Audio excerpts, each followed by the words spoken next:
khususnya jamaah tuan-tuan, puan-puan, muslimin, muslimat yang dirahmati Allah Subhanahu wa taala.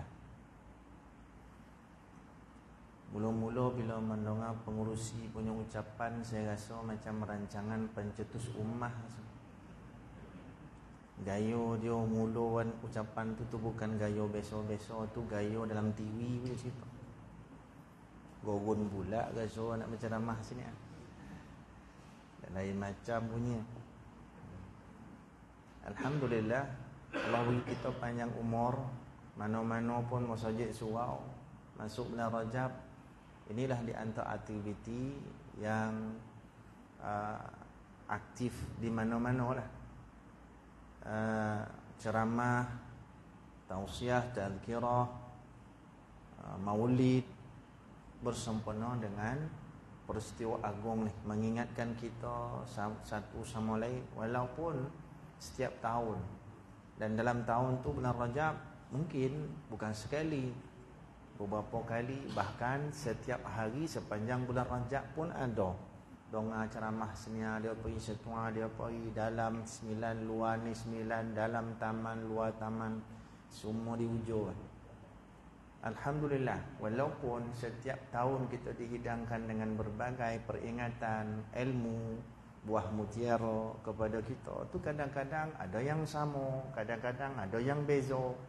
Yang sama tu angguk je lah, yang beza tu diambil dan ditulis. Kau ada bawa pen kau tak ada, tengok je lah. Begitulah kehidupan kita. Seperti mana makan minum, beraneka ragam cara dibuat, beraneka ragam rasa, beraneka ragam rupa. Hidup kita dengan makan minum tu macam tu. Begitu juga dengan amalan kita. Syarak tidak menetapkan satu amal, banyak amal, terutama yang sunat-sunat, supaya kita tidak pernah rasa jemu dengan amalan kita. Antara hikmah. Dan Allah Subhanahu wa taala jadikan hiburan kita dalam agama. Ada hiburan nak nyanyi boleh, jangan beronjeng. Contoh, nyanyilah apa yang boleh mendatangkan hiburan yang bermanfaat bagi kita, sebab Allah jadikan kita fitrah nak berhibur. Dan alhamdulillah Allah Subhanahu wa taala beri kita taufik. Itu penting. Taufik, ada keinginan dan dorongan untuk beramal, dorongan nak baik-baik, dorongan nak mendengar perkara-perkara baik, dan kesemua itu digerakkan oleh Allah Subhanahu wa taala. Apabila sahaja manusia digerak oleh Allah taala, jadilah dia manusia terpilih di sisi Allah. Dan pilihan Allah itu berbagai. Macam kita masuk sekolah, dalam satu kelas ada 40 orang contoh. Ramai mana tu kurang sikit 30 orang. Ada PMU 1, PSO, ada PMU 2, ada PMU 3 dan sebagainya. Itu diukur dengan bagaimana dia menjawab soalan-soalan, dan jawab soalan tu diukur sebagai dia orang yang cerdik, pertengahan cerdik, bangang tidak. Tapi adalah yang gagal kan. Gagal pada darjah 1, darjah 2, darjah 3 itu bukan satu ukuran untuk dia gagal seterusnya sampai ke tua. Gitulah ragam hidup kita. Allah beri kita nilai kebaikan, fa'alhamaha fujuraha wa taqwaha. Dalam hidup kita Allah Taala beri yang buruk, yang baik. Allah lengkapkan kehidupan kita dengan akal proses. Yang baik mana, yang buruk mana, berdasarkan kepada apa yang dipimpin oleh Nabi sallallahu alaihi wasallam. Baik teh kita belum tentu teh Allah Rasul. Buruk teh kita belum tentu buruk teh Allah dan Rasul.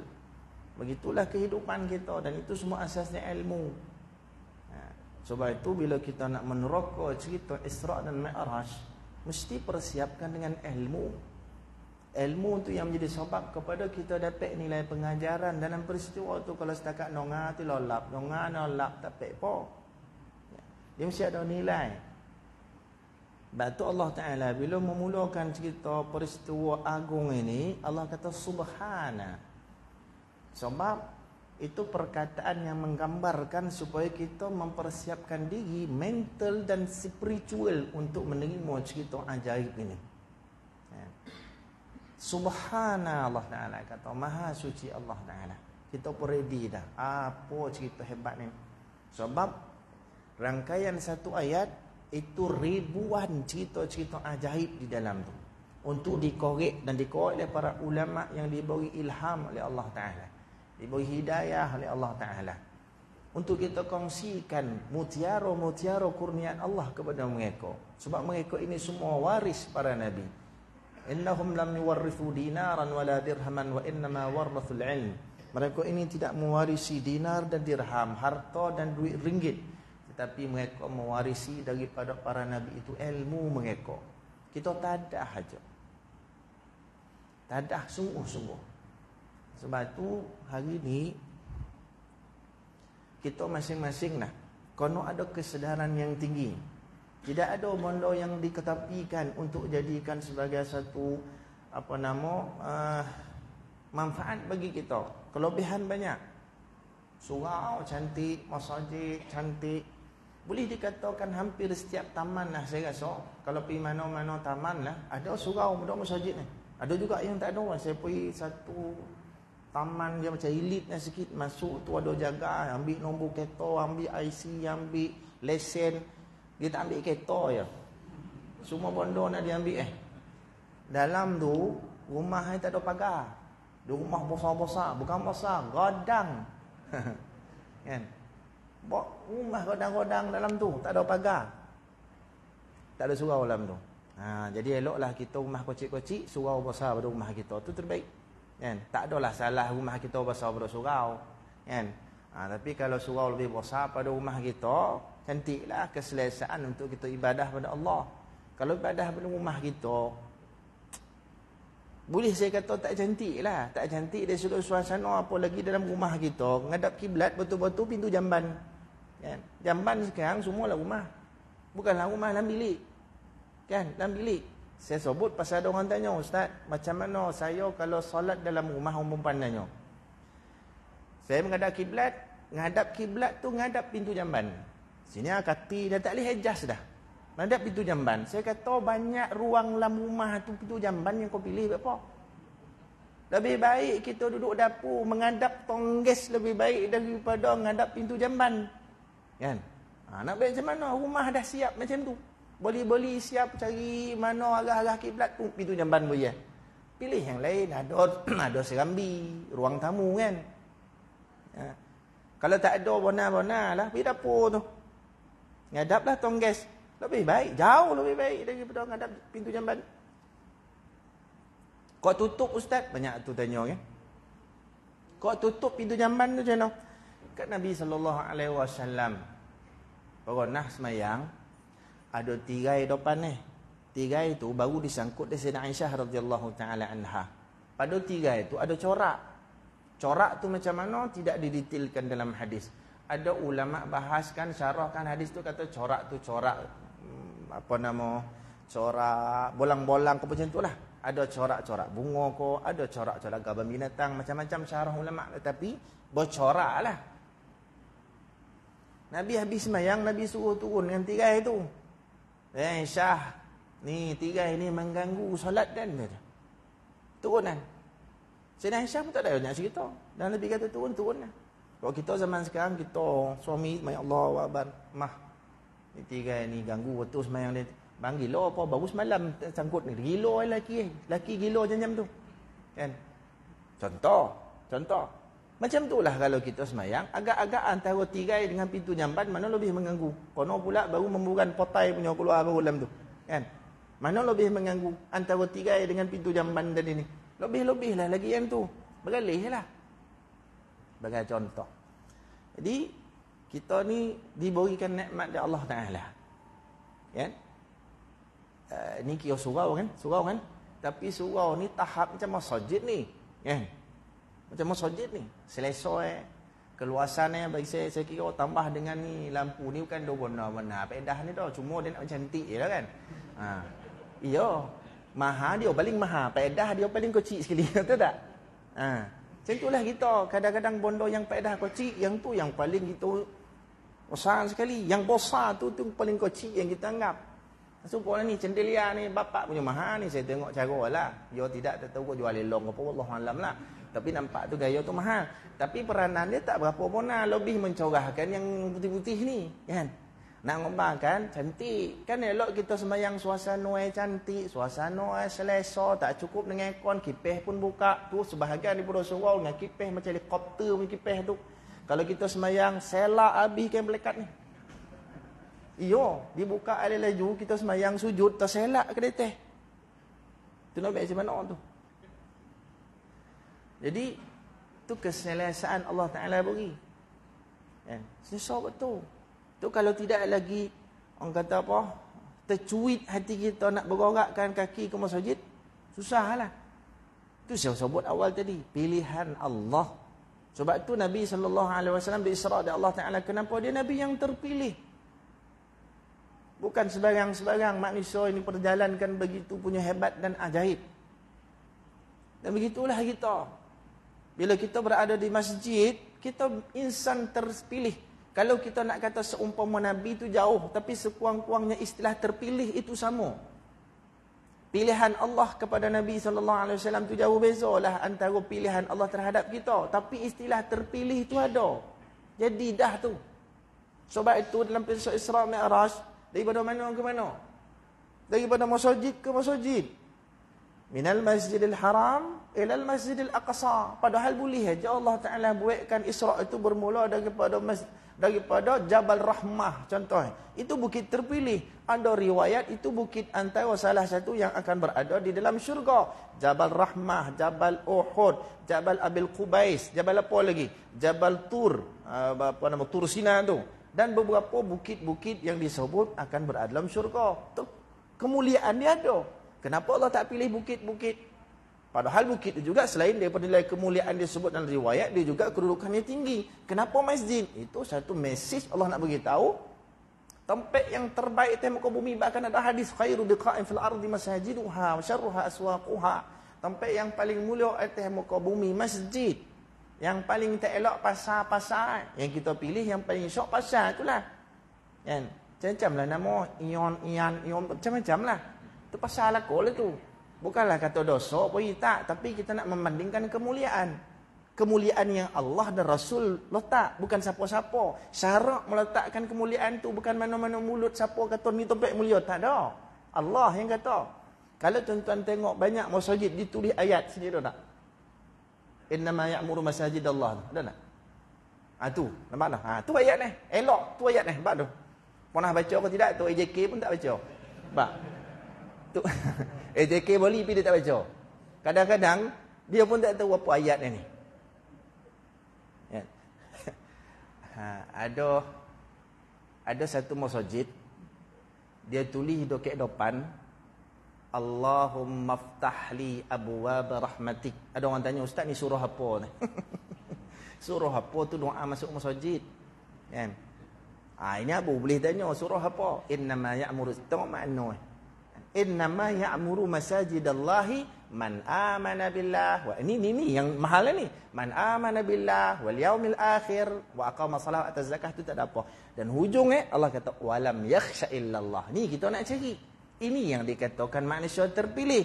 Ini yang Allah bagi mesej kenapa Isra' Mi'raj daripada masjid ke masjid. Allah Ta'ala kata, saya baca ayat tu, innama ya'muru masajidallah. Hanya seseorang yang mengimarahkan masjid Allah, itulah man amana billahi wal yaumil akhir. Itulah semua orang beriman dengan Allah dan hari akhirat. Allah yang sebut. Siapa-siapa di antara tuan-tuan perempuan datang masjid ni nak solat berjamaah sekurang-kurangnya, tambah yang lain dengan kuliah, tambah lain dengan ceramah, tuan-tuan, Allah letak orang beriman dengan dia. Siapa sebut? Allah sebut. Kita ada jahat tak ada. Kita ada tak cacat colok tentu. Kita ada tak kekurangan berlampuh-lampuh. Tetapi kita nak suatu nilai yang Allah bagi kita, taklah siapa-siapa bagi, dan nilai itu nilai kemuliaan. Allah yang iktiraf. Kau beriman dengan cara macam mana? Masjid kau datang, langkah kaki kau sampai, kau beriman dengan dia. Dosa ada banyak, salah ada banyak, melampuh-lampuh, maksiat mungkar baru tadi buat, tapi langkah masjid Allah iktiraf orang beriman. Hebat tak? Ini Allah letak hanya umat Muhammad sallallahu alaihi wasallam saja. Nabi siap pesan.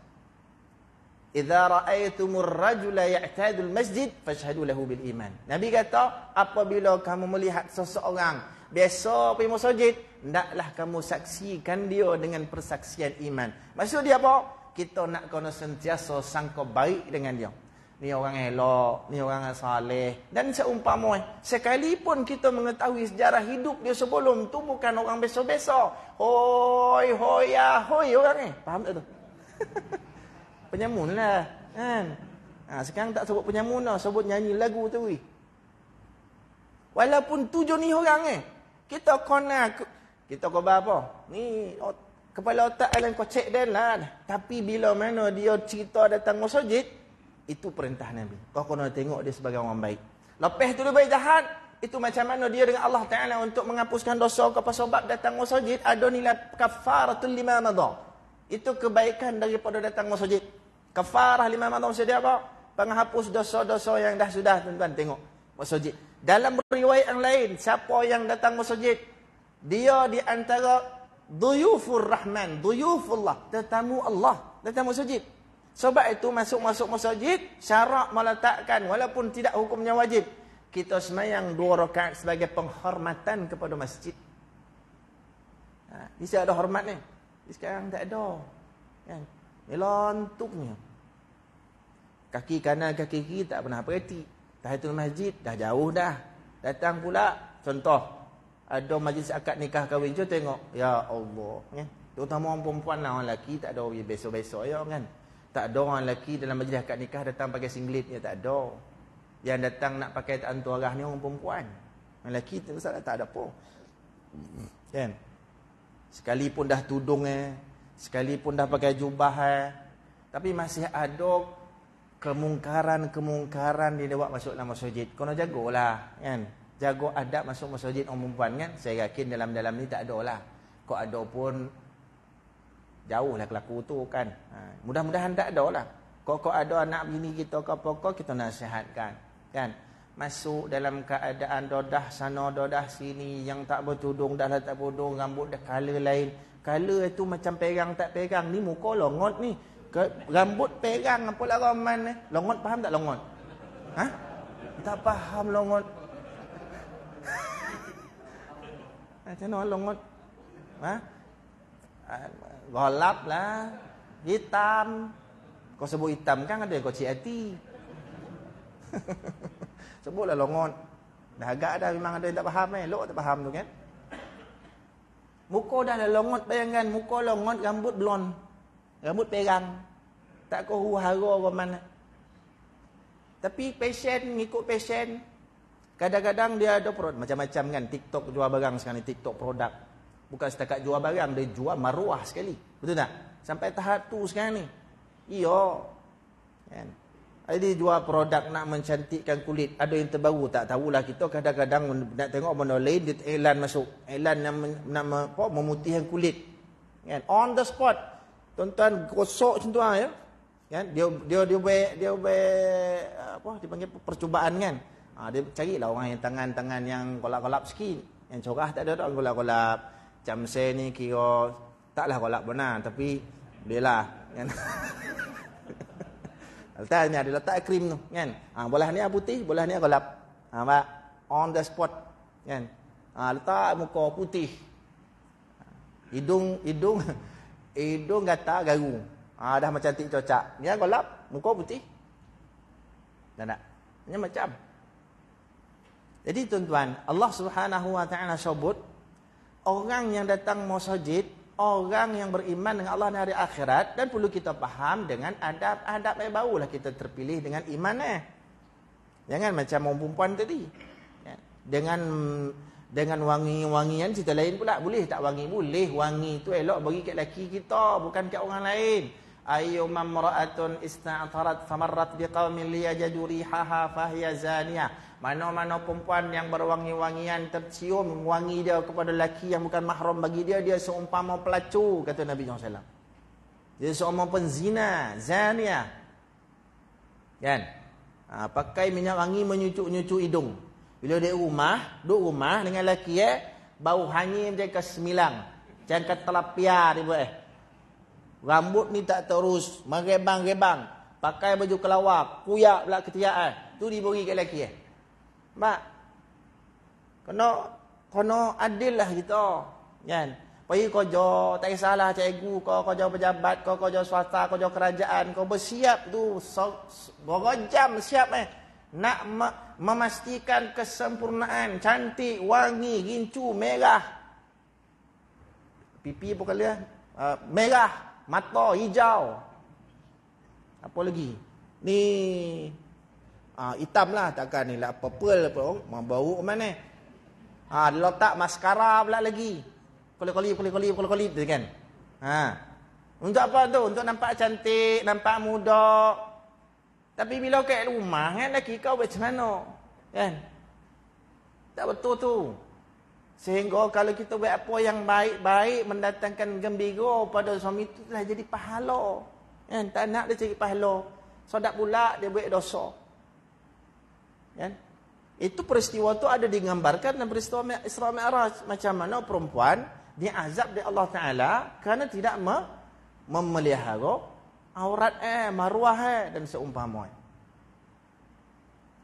Allah Subhanahu wa Ta'ala sebut, innama ya'muru masajidallahi man amana billahi wal yawmil akhir wa aqama as-salah, dan mendirikan zakat dan mendirikan salat, atas zakah, melaksanakan membayar zakat. Ujungnya walam yakhsha illallah. Orang ni kalau masjid cerita hati tenang, selalu masjid, suka dan istiqamah dengan masjid, Allah kata inilah jenis orang yang tidak takut melainkan Allah. Nak lahirkan rasa takut pada Allah bukan senang, tapi Allah Ta'ala memberikan jalan melalui jalan masjid. Mungkin sebagian kita rasa macam mana masjid boleh rasa takut dengan Allah Ta'ala. Rasa takut tu jangan kita kata rasa takut tu macam kita takut pada makhluk. Takut pada makhluk sama ada takut pada binatang buas, takut pada syaitan iblis, hantu-hantu dengan istilah kita, takut dengan manusia ataupun manusia yang jenis atasan, manusia zalim dan sebagainya. Kita takut ke dia, itu menjadi sebab kita makin jauh pada dia. Tapi istilah takut pada Allah, lagi takut lagi kita dokek, lagi takut lagi kita dokek, kan beza tu. Jadi jangan kita samakan takut yakhsha, khasyah pada manusia, pada makhluk sama dengan khasyah takut pada Allah. Totally different, tak sama rasa. Macam mana nak rasa? Tak ada benda. Tak ada bahasa boleh cerita melainkan orang yang rasa. Tak ada bahasa melainkan rasa. Nampak macam mana? Tuan-tuan, kalau kata ada teh, ada kopi, minum dua-dua. Dua-dua sedap, dua-dua manis. Apa rasa teh ni sedap? Apa rasa kopi ya sedap? Sedap ya apalah beza Sedap kopi, sedap teh, dan tahulah kopi dan teh. Tapi apa sedap Tak ada bahasa boleh menyebut sedap kopi, sedap teh melainkan kita sebut teh dan kopi. Macam itulah. Apa rasa takut Allah? Takut Allah lah.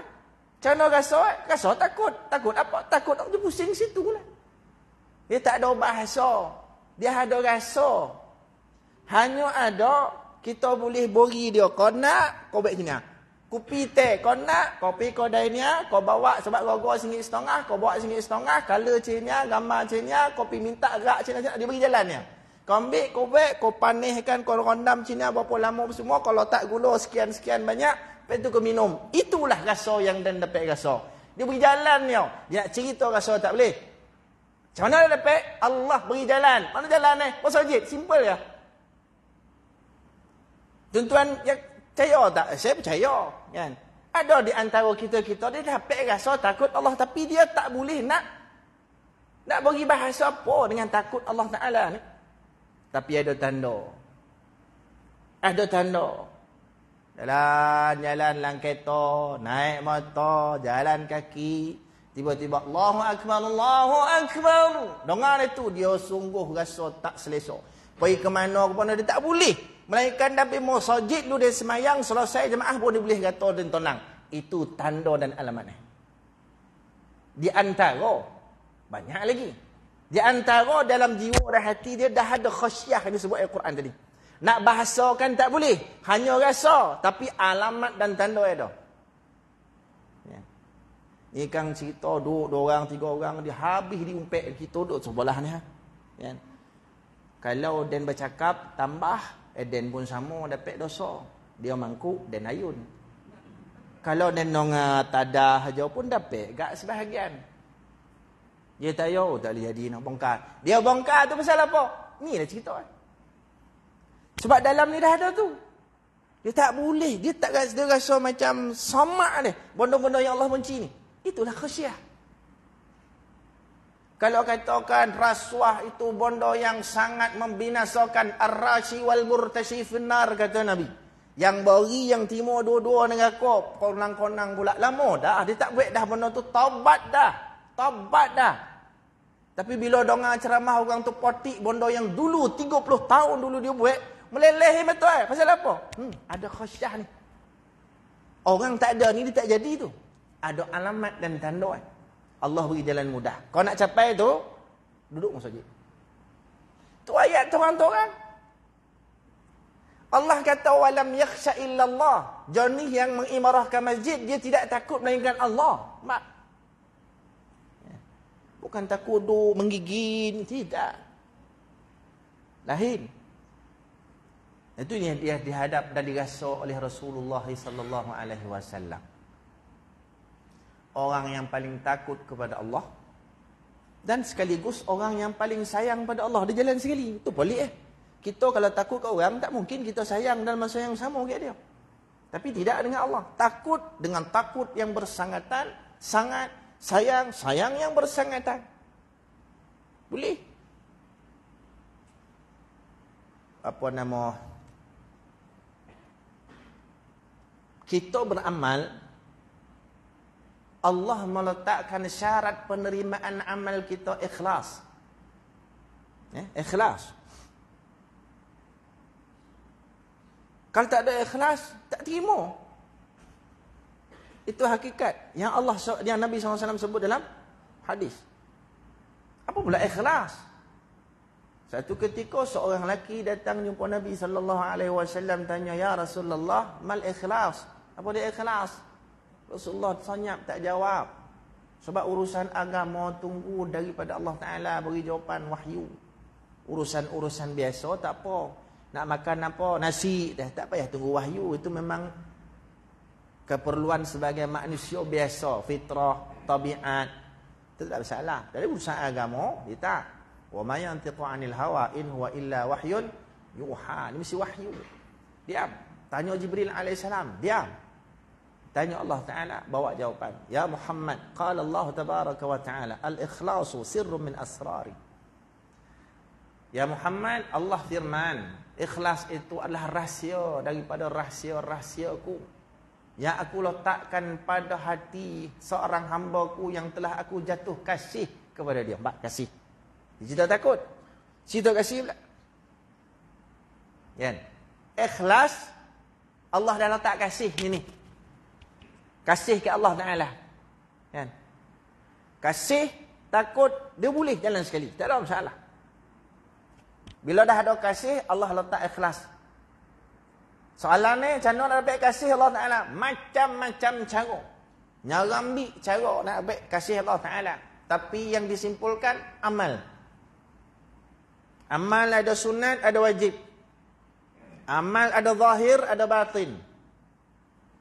Dalam hadis Qudusi sahih riwayat Imam Bukhari, Nabi SAW bersabda,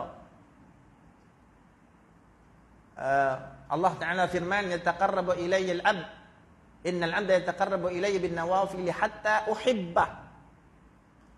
Seorang hamba itu berusaha menghampirkan dirinya kepadaku dengan melaksanakan amal-amal sunat sehingga aku sayang pada dia, sehingga aku kasih pada dia. Kita faham situ amal sunat yang mudah membawa kasih Allah pada kita. Banyakkan amal sunat. Banyak lagi dalam Quran sebut wallahu yuhibbus sabirin. Allah sayang orang yang sabar.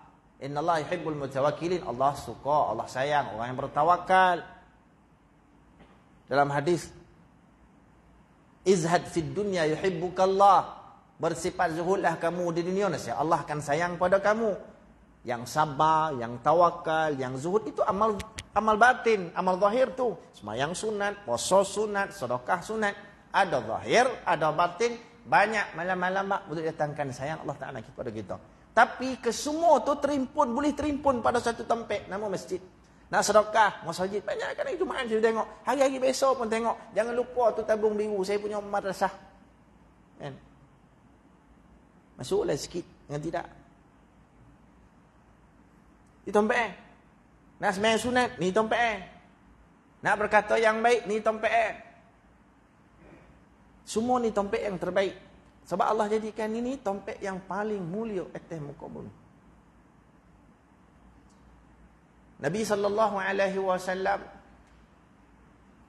di perjalanan Allah Subhanahu wa taala dengan suasana yang sangat ajaib, yang tidak ada manusia dengan akal zahir dia boleh menerima. Akal zahir secara zahir susah, bukan susah, tak boleh terima. Sebab tu dikatakan mukjizat. Mukjizat yang terbesar bagi Nabi sallallahu alaihi wasallam yang Allah bagi dua. Pertama mukjizat Quran, tu ranking nombor 1. Nombor 2 Al-Isra' wal Mi'raj. Mukjizat yang pertama tuan-tuan, Quran. Ugi kita kalau tak boleh baca Quran. Tu mukjizat nombor 1. Ya. Siapa baca Quran, bayangkan Nabi sallallahu alaihi wasallam sebut, siapa baca Quran bukan hafal, baca. Man qara'a al-Quran, macam mana hadis? Iqra'ul Qur'ana fa innahu ya'ti yaumal qiyamati syafi'an li ashabihi. Bacalah Quran itu kerana sesungguhnya dia akan datang sebagai pemberi syafaat besok di yaumil qiyamah. Dia bukan hafal, ni baca. Faham tak faham, baca. Dapat juga daripada apa yang disebutlah hadis. Bayangkan kenapa jadi begitu? Kerana dia mukjizat terbesar Allah bagi pada dia. Baca je. Jangan tak boleh baca. Kalau rasa tak boleh belajar tuan, lagi mana ada umur ni. Yo, saya pesan diri saya dengan tuan-tuan. Allah, Nabi SAW sebut, khairukum man ta'allama al-Qur'ana wa 'allamah. Sebaik-baik kamu adalah orang yang belajar Quran dan orang yang mengajarkannya. Bayangkan dalam hadis khabar, orang yang belajar dulu kemudian baru orang mengajar. Dia sebut murid dulu baru tok guru. Kenapa? Kerana usaha belajar itu tinggi darjah di sisi Allah Taala. Khairukum, orang yang paling baik, orang paling mulia daripada kalangan kamu, man ta'allama al-Quran, orang yang belajar Quran, wa 'allamah, dan mengajarkannya kepada orang lain. Kita fikir tok guru ngajar tu hebat dah. Sebenarnya dalam hadis mendahulukan murid dulu. Yalah, guru ada kemuliaan dia, guru terhadap murid, tetapi dari sudut pengajian, pelajaran, yang dia nak belajar tu Quran, yang belajar dulu. Dalam hadis Nabi sallallahu alaihi wasallam bersabda, man qara'a al-Qur'ana wa huwa mahirun bihi fa huwa ma'as safaratil kiramil bararah, wa man qara'a al-Qur'ana wa tata'ta wa shaqun alaihi falahu ajran. Siapa yang baca Quran mahir bacaannya, cangkori lah, selambor dia baca, sangkut tidak, dia dah biasa, pandai, fasih, maka bacaannya bersama malaikat namanya kiramil bararah. Adapun orang yang baca wayata ta'ta, ya ta'ta ni maksud dia tergagap-gagap, kan? Tergagap-gagap pasal dia nak batuan baca, bukan gagap-gagap yang apa ni, yang was-was ni, itu tak boleh. Makruh, haram, dua yang hukum ni. Orang yang was-was dan sembahyang, besok masjid, mana masjid, mana surau ada wakil ini. Allahu akbar, bismillah, naik bahu ni, bismillah tak lepas dia, orang dah rukuk dah ni. Ni haram hukum ni. Sebab dia penyakit boleh berubah, boleh selesai, tak payah jumpa bomoh sendiri-sendiri. Kerana was-was ni penyakit datang dari syaitan, kan? Was-was boleh selesai dengan yakin je lah.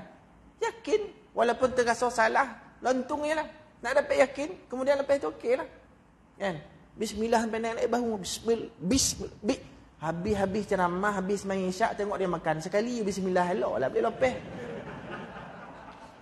Tak ada bis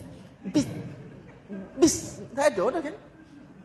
Sekali ya lepas ambil bismillah, makan tu buat alam Fatihah, sembahyang, okey je, kan? Oh, masalah kau, kan? Minum kopi bis, bergoncang bis daripada panis berasam pas sajuk bis, kan? Orang kau bagi lo lah kalau minum macam tu, makan itu gila, kan? Tapi orang tak pernah kau bagi lo kalau sembahyang bis tak pernah ada kau bagi lo no. Takut kita apa jadi ketulahan, kan? Jadi kita jalan dawi, fikir-fikir pun lah.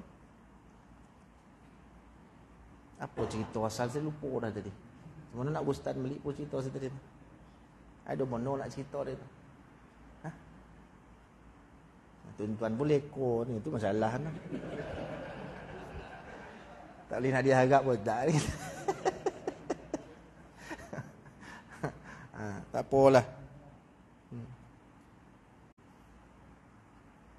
Jadi Quran itu tu nilainya mukjizat. Nak tak nak, ya boleh saja seorang tu selamat di sisi Allah Ta'ala tanpa dia pandai baca Quran, itu kehendak Allah Ta'ala. Tapi lagi mana ada ruang, ada umur, belajarlah. Jangan kita pandang kecil. Kan? Kita tahu itu tak boleh, tapi kita tak pernah usaha untuk jadi boleh. Itu bahaya. Kita akan ditanya oleh Allah Ta'ala. Tak ada kau ustaz tompek kau? Malam-malam lambat. Tak ada kau yang pandai baca Quran? Paling kurang pun imam kat surau kita. Tak ada kau masuk kau bukan Anwar Ibrahim pada nombor menteri sibuk 24 jam. Kan? Kau lidah kau kontong, tak elok. Kontong tu tak kontong. Salah waktu macam tak tahu kan. Lidah kontong. Lidah. Bukan lidah pendek. Kontong ni putih tu kui. Lidah kontong. Lidah pendek. Lidah pendek. Cik menipu je kerja kan. Lidah kontong ni. Tak ada lidah. Tak ada. Sempurna elok. Kok telinga binga. Elok. Binga tu binga. Elok sikit pada pokak lah. Kau mulut bisu. Tak, elok dia bercakap. Cerabih, tak berhenti. Jadi, siapa tak baca Quran? Siapa tak belajar Quran? Kan? Ruang tu ada. Kan? Jangan tak belajar. Itu mukjizat terbesar. Kalau kita ada Quran dengan jiwa kita, bukan apa tak. Jiwa kita ada Quran, mana boleh baca seronok. Dan kita suka minat je Quran. Jiwa roh Quran ada. Bermakna nilai mukjizat yang terbesar yang Allah kurnia kepada Nabi SAW ada dengan kita. Kalau tak keseluruhan, mustahil nak dapat keseluruhan. Sebesar kuman sangkut tu mungkin jadi penyelamat bagi kita di azab dalam neraka. Itu yang penting Itu paling penting. Jangan tak ada ni besok Ramadan kan. Ramadan kalau AJK boleh fikir macam mana nak menghidupkan apa nama kita kata apa? Suasana Ramadan dengan Quran. Apa nama? Seronokkan jamaah dengan Quran. Mungkin ada sebahagian kita rasa macam latih. Bila Ramadan ni latih dah. Dia fikir yang syok bazar Ramadan, buka puasa, balik kampung sebelum raya. Kan? Tu, boleh kuih pun semua. Cuba kita usahakan AJK lah. Mana-mana masjid surau saya selalu soposan lah kan. AJK, surau, masjid kau. Usahakan macam mana kita nak datangkan rasa seronok jamaah tu datang surau dengan Quran. Ini sebab Quran. Seronokkan telinga dengan Quran. Cara apa? Datanglah siapa-siapa imam yang sodap-sodap baca. Kan? Ulu lah, jangan tak ulu, tak datang dia dah. Kan? Imam sodap-sodap lah. Kan? Yang hafal 30 juzuk Quran, tobuk sana, tobuk sini. Hebat lagi kalau dia baca tu polik-polik sikit. Kita pun bukan tahu apa kan. Bismillahirrahmanirrahim. Wadduha wal-laili idha sajama wadda'aka rabbuka wa ma qala. Qala pun ada dalam Quran. Terletiklah hati. Tak apa. Dah dia memang boleh ada ilmu baca macam tu, tak apa. Kita seronok. Besok-besok tak macam ni dong. Jadi dia terfikir, oh ya ada Quran baca. Itu maksud dia tadi ni. Datangkan satu keseronokan. Apa bahasa itu? Kevarietian. Apa? Bahasa orang putih jadi Melayu. Saya bukan poyo bona berjemur putih tak. Itu yang keluar lang belau. Apa nama? Apa panggil apa? Kepelbagaian. Macam koyok warna. Nampak kan? Kepelbagaian. Kita betul sangat. Macam itulah maksudnya. Kan? Di samping bacaan itu. Boleh ya kita interview kau sini kan mana kan main pandai-pandai baca Quran kan interview. Kau orang besok-besok dah ada sini mungkin dah besok kan sodap-sodap. Tapi dah besok mungkin sebahagiannya bukan setakat bukan masalah sodap tak sodap dia sodap-sodap. Tapi kadang ada jemaah berbulu dengan dia kan. Ada tak ngam dengan dia. Dia duduk setaman dia macam isu kan. Sekali-sekala. Banyak juga masjid saya tengok. Imam-imam ni bukan tak sodap. Tapi dicutikan sepanjang Ramadan. Setiap hari itu semua importnya. Bukan import luar negara tak. Import daripada luar taman lah. Luar kawasan. Dia ambil. Luarnya bagi. Kalau rasa-rasa surau macam surau ni. Katakan duit dia 1 juta. Datang imam tu. Ululah sekali datang 500. Kan? Togak 500 ni. Kan? Kan kau ada, kau tak ada, bagilah 150. Tapi tak tahulah dia datang ke tidak.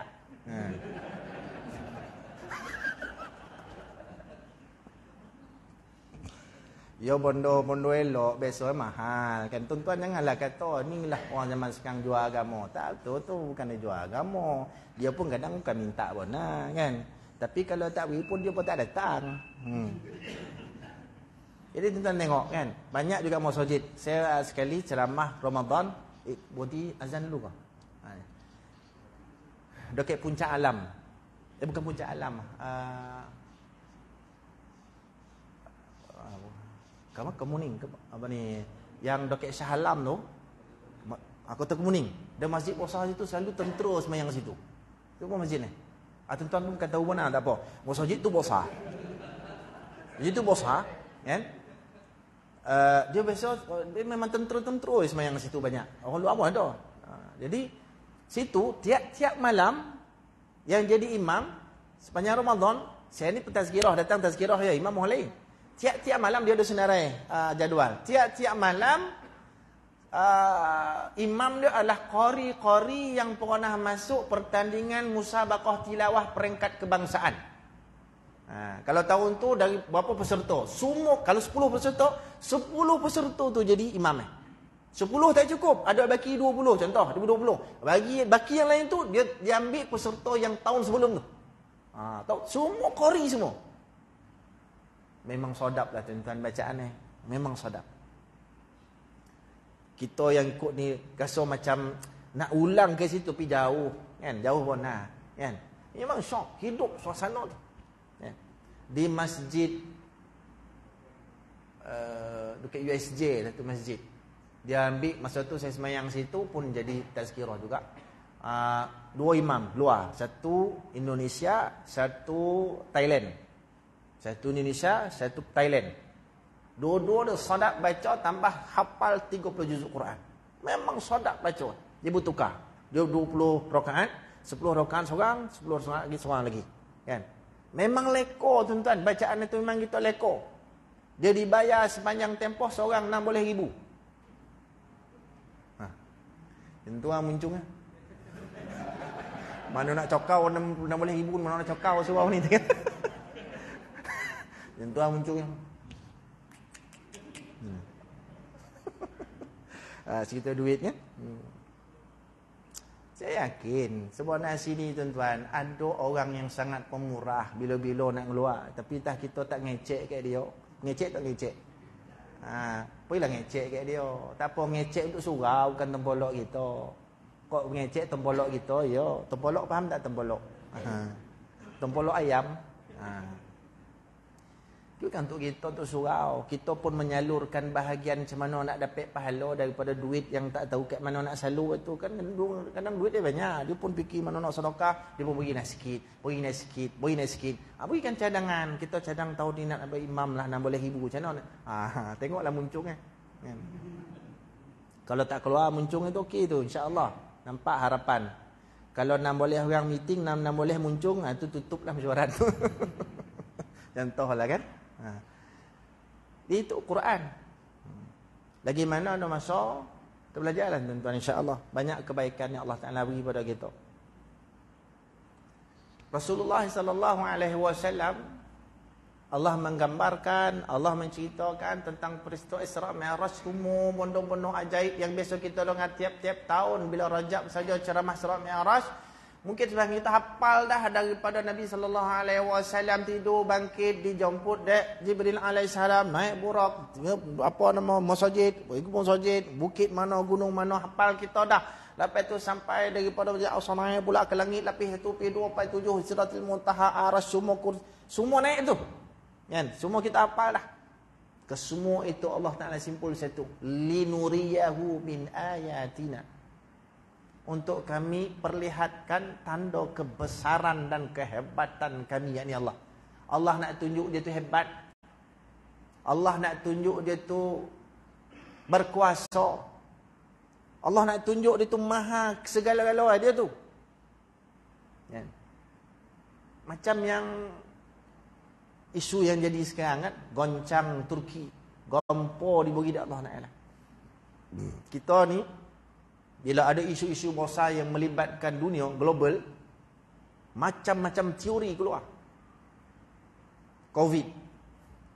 Teori konspirasi ada. Teori penyakit menular disebabkan kelalaian orang ada. Teori orang buat kajian apa semua terlepas cara tak sengaja penyakit tu ada. Teori nak mengurangkan penduduk dunia macam mana nak mengurangkan buat penyakit biar orang-orang tua ni mati, orang tinggal orang muda sebab penyakit ni kalau orang tua mudah mati kan macam tu kan. Teori juga. Macam-macam teori. Dengan sebab teori ada orang tak ambil vaksin. Dengan sebab teori orang berio ambil vaksin, orang suruh 3 dicucuk ompek. Elok-elok patut sihat, mampu awal lagi. Kan? Contoh, kan? Semangat. Teori macam-macam. Tapi simpulnya satu. Allah nak tunjuk kuasa dia. Bagi orang beriman dia nampak yang tu je. Kan? Sebab Nabi SAW sebut. Wa'lam Nabi sebut. Ketahuilah kamu. Wa'lam. Mana kita ambil perhatian apa tu? Annal ummata law ijtama'at ala an yanfa'uka bi syai'in lam yanfa'uka illa bi syai'in qad katabahu Allahu lak.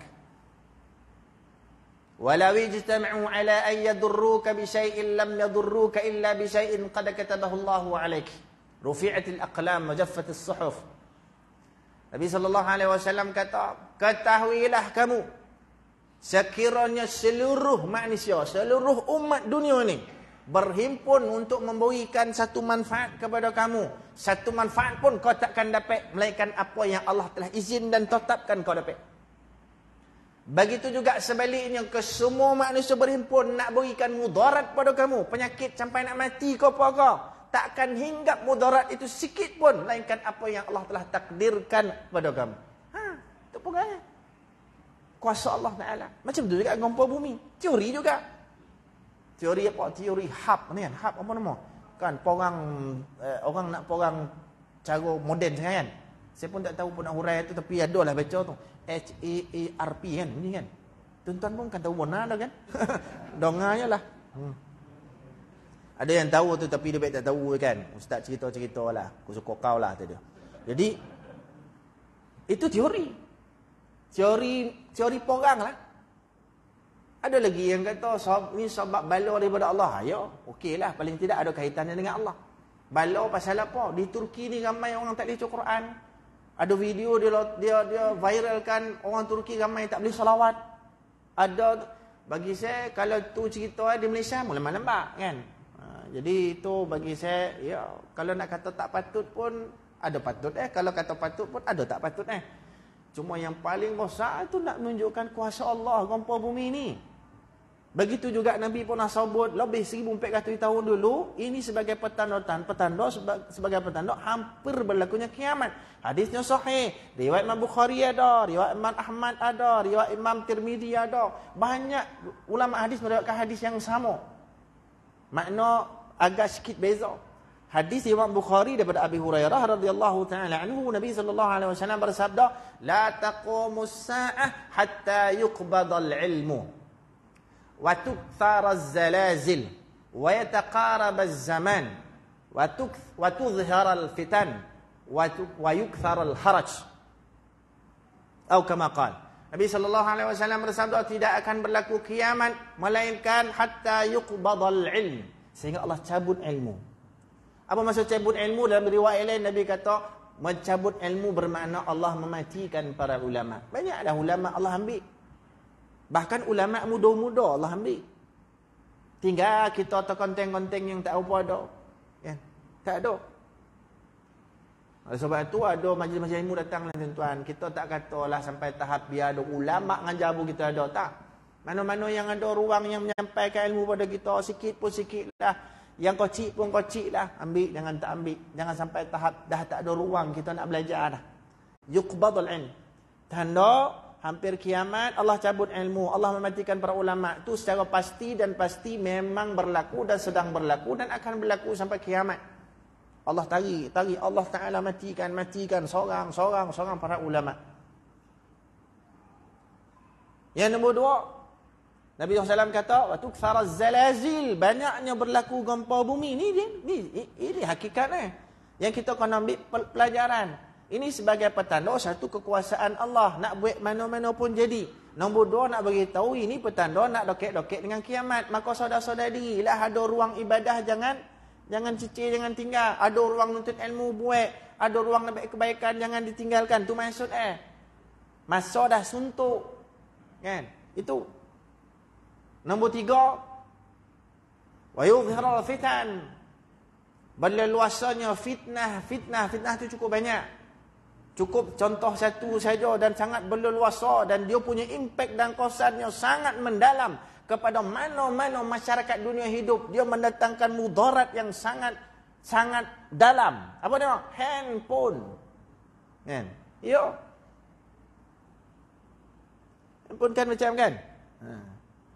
Orang corai-borai sebab yang tu. Bapa orang sebab itu. Berbunuh-bunuhan sebab itu. Fitnah sebab itu. Berpecah tak bersatu antara satu bangsa dan satu agama sebab itu. Tak payah pergi jauh-jauh. Tempat kita pun sama. Kan? Tempat kita pun sama. Melayu pecah. Agama ataupun. Padahal benda tu tak adalah. Boleh diselesai dengan baik kalau ikut acuan agama. Tapi oleh kerana nak menyelesaikan ikut acuan hawa nafsu, tak adalah nampak titik pertemuan Tak adalah nampak titik temu untuk menyelesaikan. Tak nampak. Sebab kita melayan penyelesaian dia ikut hawa nafsu, bukan ikut corak agama, acuan agama. Tak boleh, tak jadi. Pojah tu fitnah. Semaya Jumaat pun masih ada orang heboh dengan WhatsApp lagi. Itu fitnah. Pula salah tinggal itu kan. Tu saya sekali itu saya tergerak sini. Tuan-tuan perasan tak saya tunggu tu WhatsApp. Tu sebenarnya di luar daripada perancangan saya tu. Sebab saya nampak ada orang WhatsApp berderet belakang tu. Dia duduk menyandar dekat sliding door belakang dah. Dia bantai main sing. Bila saya sebut suruh tak apalah. Kan? Itu ada 2 orang tua berburak kuek. Tuan-tuan depan ni pun dengar kan kuek burak kan. Kita tahu dia macam rumah dia pada kopi. Ni orang tengah tazkirah ni. Kan? Kita bercakap, dia bercakap, kita bercakap, dia lagi kuat bercakap. Ini badan dah bau kapur barus dah ni. Kan? Pakai minyak atar apa pun bau kapur barus ya dah. Dia ya betul kan. Kita nama masjid ni dia adab dia tinggi lah kan. Kita nak tunggu lebih kurangkan orang tua. Kita bersobot sikit kan, kita takut tompik kita pula lagi keluar. Sebab yang saya paling takut kalau orang tua tu dia askar pencen. Susah tak tu. Dia tompik kita, payah kita kan. Apa nama? Tu fitnah. Wa yudhhiral fitan. Kemudian yataqarab az-zaman. Masa tu semakin sempit. Masa tu semakin sekejap kasut. Sempit ke jam colik. Macam tuan-tuan lah. Pojam colik sekarang dah bercucu dah. Kan? Terasa muda lagi. Kan? Terasa muda lagi. Macam saya tadi berburak dengan salah satu orang tua lah, perempuan berburak. Saya ni apa dah cik dah masuk umur 51 dah ni. Saya kobarlah. Muda lagi ustaz. Ya muda kalau buat dengan cik, kalau saya burak dengan budak sekolah saya tua dah. Terasa dah kau cik hati. Dia tahu saya. Kau cik hati Saya kata cik saya ni muda kalau burak dengan cik. Kan? Kalau saya burak dengan budak-budak saya tua dah. Diam ni. Kau cik nampak muka kau cik hati ni. Ya kau cari pasal. Kan? Jadi kita ni makin tambah umur. Ya. Semua patut rasa tua. Nabi SAW sebut apa nama? A'adzarallahu mur'an balagha umruhu 60 sanah. Ada riwayat 40 sanah. Kira dah kita bahasa apa? Umur subsidi dah. Orang yang umur dah capai 60 dah subsidi dah. Kena beringat betul dah. Itu untung Allah sampai ke umur 60. Kalau tak sampai, benda banyak tak buat lagi. Hutang pun banyak tak selesai lagi. Contoh, kan? Ni alhamdulillah untung Allah. Nabi SAW kata, "A'maru ummati ma baina 60 wa 70." Umur umat aku antara 60 70 tahun secara purata. Ada wa qalilun ma yujawizu dhalik. Dan sedikit orang yang boleh lebih menjangkaui daripada 70 tahun. Nabi kata, ada tapi sikit. Nabi sebut. Kan? Jadi kita beringatlah. Kemudian yang terakhir itu kata masa makin singkat. Kalau nak ikutkan apa nama? Maksud yang dikatakan yataqarabaz zaman, masa tu dimaksudkan pendek kerana pertama ulama menafsirkan masa tu pendek kerana keberkatan waktu dan masa itu dicabut oleh Allah Taala. Nombor dua, masa tu terasa pendek dia sebab kita. Kerana urusan dan kesibukan dunia kita. Dia perputaran 24 jam sama dengan 100 tahun dulu dengan sekarang sama putar. Matahari yang sama berjalan, bulan yang sama berpusing, bumi yang sama beredar, sama je. Tapi kenapa dirasakan pendek? Kerana sibuknya kita dengan urusan dunia itu menjadikan pendek. Kan? Ada lagi yang dimasukkan pendek kerana ajal kita. Mati kita tu. Dah mati tu berasa pendek. Sayyidina Ali karramallahu wajhah menyebut annasu niyamun fa idza matu intabahu. Manusia itu hidup dalam keadaan tidur. Bila dia mati baru dia terjaga. Nampak? Mana dia boleh terjaga tu terasa pendek masuk mati dah dan masa tu dia jaga. Padahal masa dia hidup tu Sayyidina Ali gambarkan dia tidur. Kalau kita tidur lama tidur. Kan? Kalau kita tidur malam, katalah awal tuan-tuan tidur pukul 9, bangkit pukul 5, pukul 6, 10 seboleh, 12, 1, 2, 3, 4, 5, 6, 9 jam, katalah 10 jam paling lama. Kan? Siapa yang tidur dalam 24 jam, tidur 20 jam tu gila. Kan? Jadi paling-paling lama pun 10 jam tidur. Jadi 10 jam itulah ibarat hidup kita. Pendek taqarrabaz zaman. Kan? Pendek hidup kita. Dan terakhir hadis tu khabar tanda hampirnya kiamat wa yuktharal haraj. Banyaknya berlaku pembunuhan. Banyak pembunuhan. Kita kadang-kadang ada orang share dengan kita video tembak kepala, campak dalam lubang, berapa puluh orang pam mati, lepas mati letak tayar, bakar tayar, habis rontung hangui, lepas itu kambuh dengan tanah. Kadang orang share kita dengan video itu kita tak habis tengok. Tak sanggup habis tengoklah. Kan? Tembak kepala pecah, kadang langgar hidup-hidup, lepas itu ditenggelamkan ada. Kan? Ambil dimasuk dalam apa nama ni orang hantar ke saya. Kadang saya kata apalah ni yang kau share. Pergi tengok tak. Letak macam kotak yang ada besi tu. Kan. Dia letak satu orang dalam tu. Itu dia masuk dalam air. Dalam kolam. Slow turun. Mati lomeh kawan. Dia pada hidup. Ngeletek. Sampai mati tu kamera dia ambil. Ada lagi dia ambil. Dia selungkup dengan plastik. Dia sampai mati. Kan. Benda-benda macam ni Nabi dulu lagi dah sabut dah. Banyaknya berlaku pembunuhan. Dalam riwayat yang lain Nabi SAW sebut sehingga akhir zaman nak berlaku kiamat, berlakunya pembunuhan sehingga orang yang membunuh tak tahu pasal apa dia bunuh orang. Dan orang yang terbunuh tak tahu pasal apa dia dibunuh. Bayangkan sampai tahap macam tu. Faham dia macam bunuh ni ikut suka lah. Tak ada salah, tak ada apa, tak ada balas dendam, tak ada apa, pak mati. Sampai macam tu Nabi kata. Orang yang mati dibunuh tak tahu pasal apa dia dibunuh, orang yang membunuh tak tahu. Bunuh apa siapa dia bunuh suka-suka. Bayangkan tuan-tuan. Ini berlaku. Kan? Berlaku. Jadi Allah Subhanahu wa taala buat semua ini sebagai pengajaran bagi kita. Kan? Peringatan bagi kita. Kan? Inzar. Tahdir supaya kita berhati-hati sebab hidup kita sekali. Dalam satu hadis disebut dalam kitab Mishkat, Nabi SAW bersabda, "Innal mayyita fi qabrihi kal ghariqil mutaghawwith." Sesungguhnya satu mayat dalam kubur itu umpama orang yang tenggelam timbul dalam air. Lomeh tapi tenggelam timbul dalam air. Dia tak tenggelam tapi tenggelam timbul dalam air. Lomeh dalam air. Air dalam. Kan? Naik kereta, tenggelam balik. Naik kereta, tenggelam balik. Orang dalam kubur macam tu kata Nabi. Kenapa?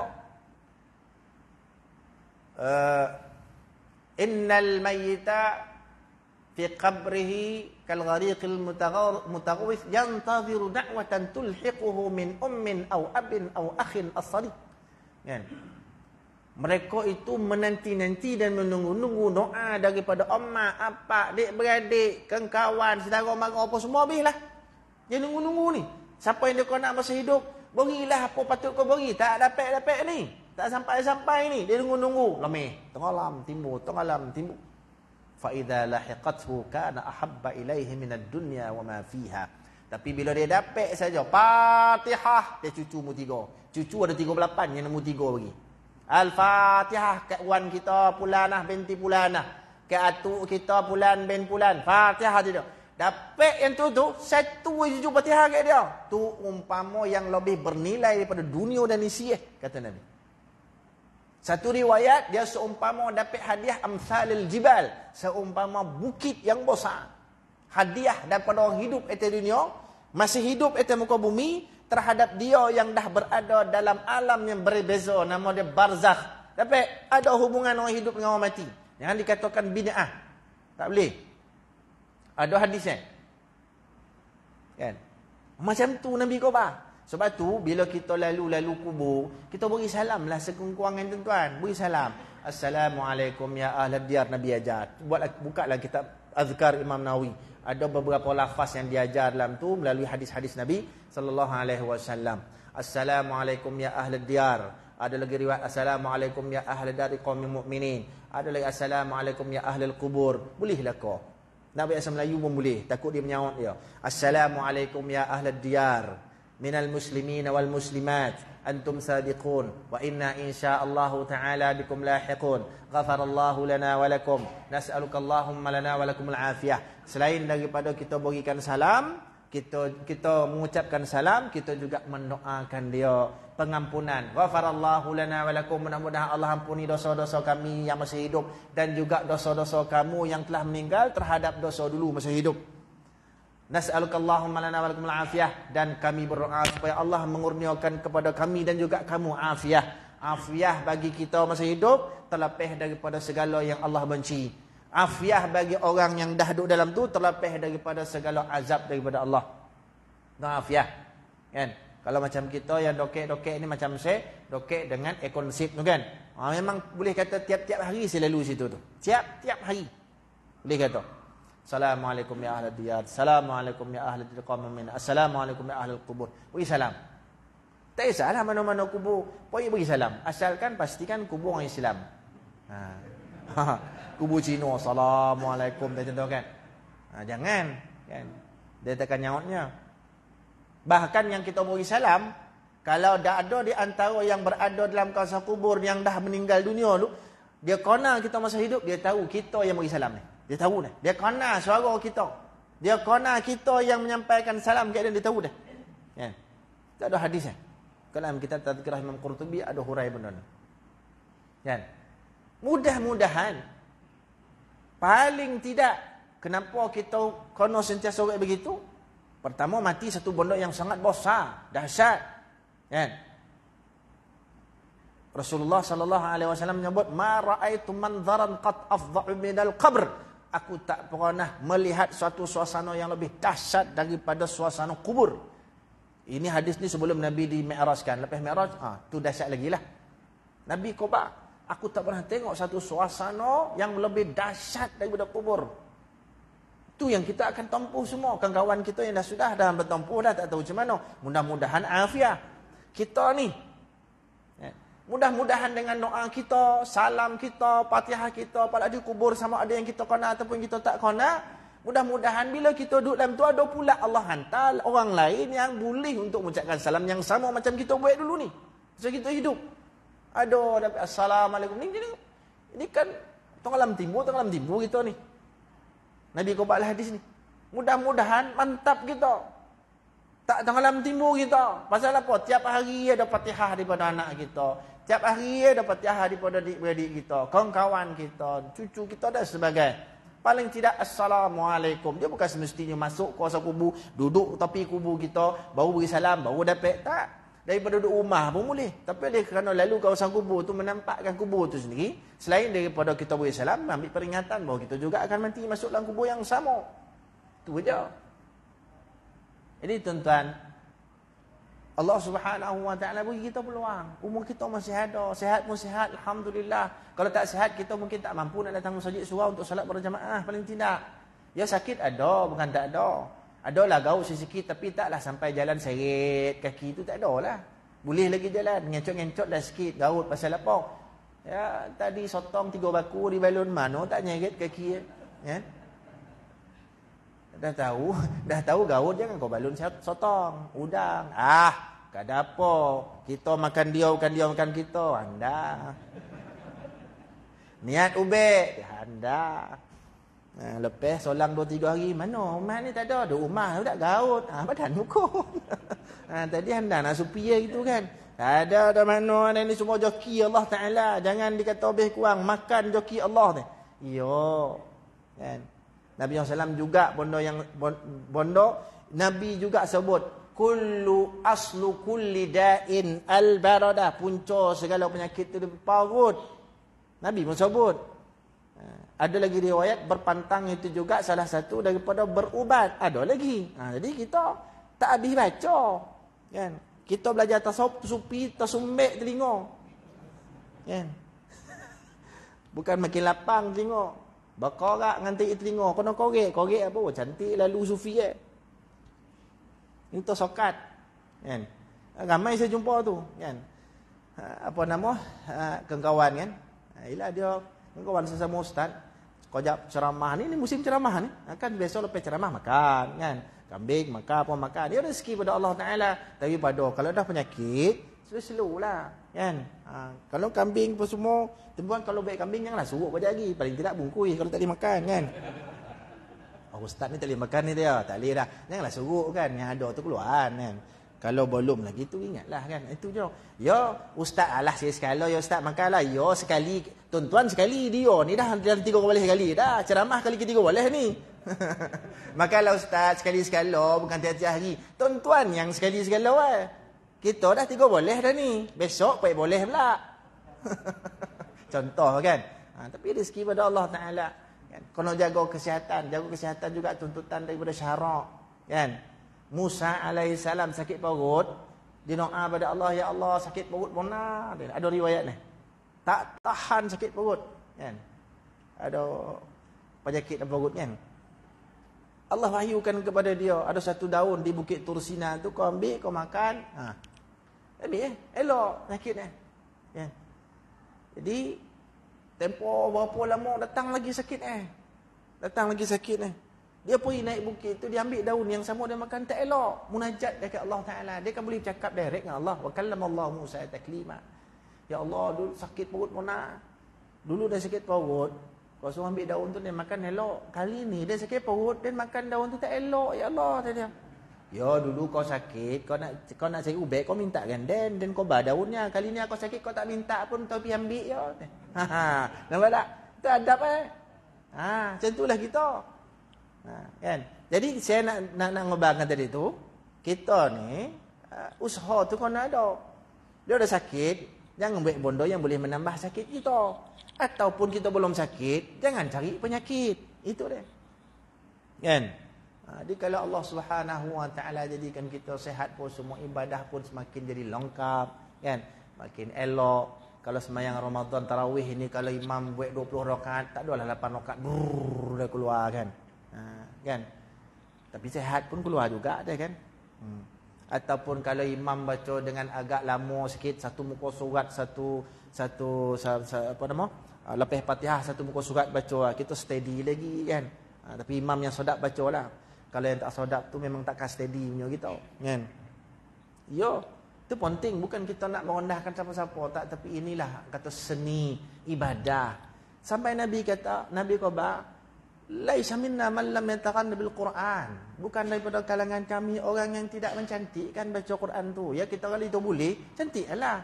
Itu maksudnya. Kalau kita boleh, kita tak buat. Tak menjadi sebab kepada orang makin suka. Kita bukan daripada kalangan Nabi. Dah kita memang kalau tak boleh, tak masuk dalam makna hadis. Kita boleh. Tapi kalau kita tak boleh, jangan kita biarkan sampai bila-bila tak boleh. Usah pada kami jadi boleh. Itu maksudnya. Kan? Sebab tu sekali lagi lah kesepuasan kalau boleh lah. Kalau tak boleh nak baik macam mana kan.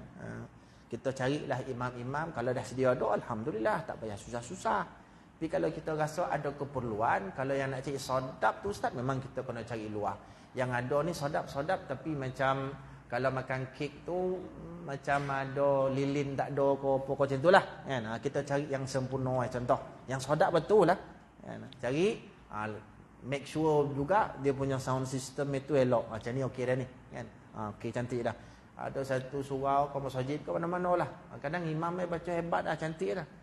Tapi dia punya mikrofon tu macam mikrofon sangkut kok kelapa yang ceramah politik tu yang rusak-rusak tu.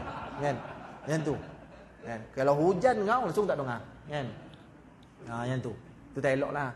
Tapi yang ni saya rasa okey kan. Okey-okeynya setahun. Dia baik songong-songong kan. Ini sudais mana datang ni kan. Setahun. Imam pun poyo kami setahu je. Tengok Fatihah ke laut. Kan? Jadi pun tuan-tuan pulang ke tuan-tuan lah. Kan? Tapi yang penting AJK akan dapat pahala berkali ganda, berlipat kali ganda setiap telinga yang merasa seronok dengan baca Quran. Semua AJK dapat bahagian.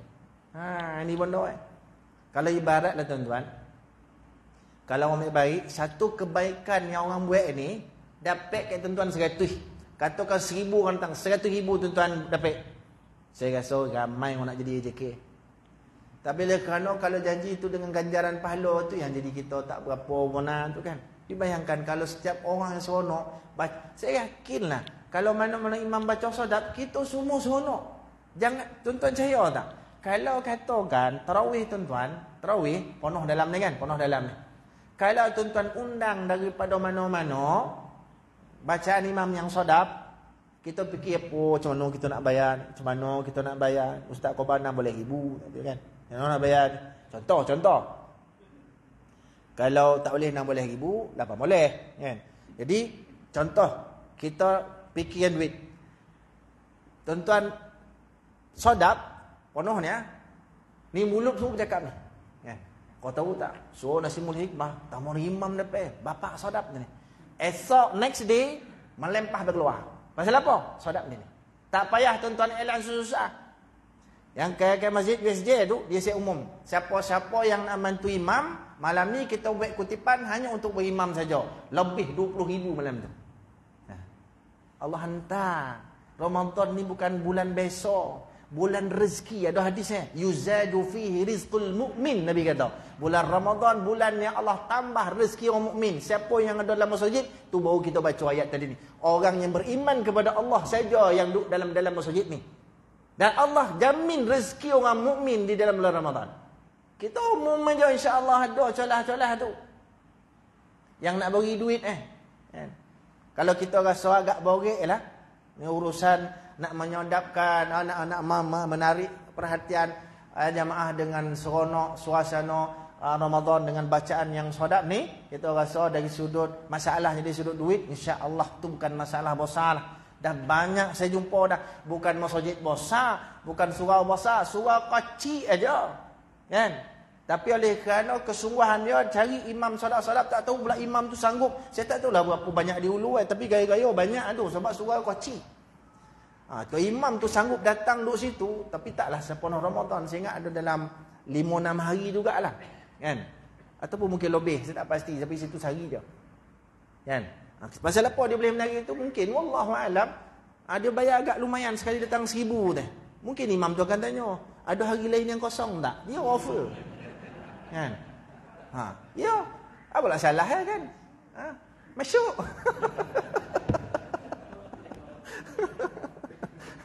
Iyalah, bodoh bukan dosa kan. Tak apa. Kita pun tak sia-sia lah bagi duit orang yang mahir Quran ni. Kita pun dapat pahala. Tuan-tuan percaya, yakin tak?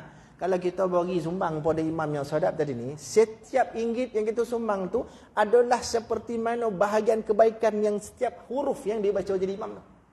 Mana? Tu nilai kita dapat. Ya. Cuma kadang-kadang kita jadi terlupa, jadi kita tak dapat gambaran, kita tak dapat perasaan tu.